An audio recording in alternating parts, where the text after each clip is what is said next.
Good evening, everyone. Here is the PM update for April 18th. The Battle of Donbas has started as Russian forces are now pouring across the border into the Donbas region to try and secure those locations in some sort of victory for Russia. I'll talk a little bit more in my operations update a little later. President Zelensky says that as a result of Western sanctions, it is extremely difficult for Russia to replenish its defensive arsenal to include missiles, artillery, aircraft, helicopters, and its cruisers, which is only one, but still kind of funny that he mentions the ship that sank. Citing a U.S. senior defense official, Reuters reported that the U.S. military experts are going to start training Ukrainians on the use of weapons from the recent batch of assistance it had provided to Kyiv.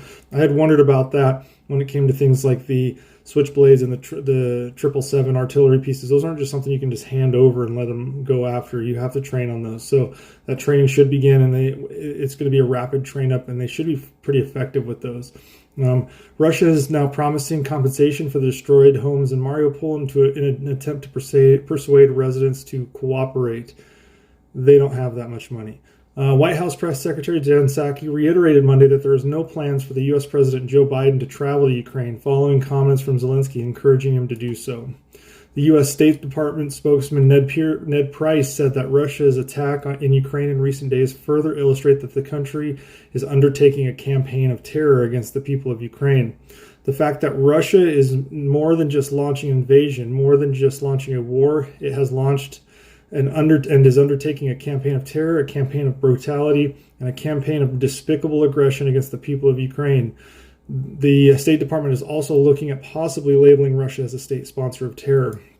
300,000 Russians have fled Russia since the invasion of Ukraine, and former CIA Director David Petraeus, whom I've actually met, and is actually quite a nice guy, as well as a wicked smart dude. So I don't know if David Petraeus has ever been called a wicked smart dude, but I met him when he was a general, actually. So he said that Russia is the personification of the evil empire, and that's why many of the well-educated Russians are fleeing that country.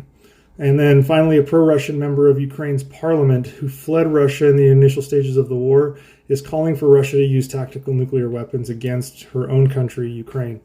And that is it for this evening on the PM update. I'll look into what's going on operationally and provide an update with that a little later.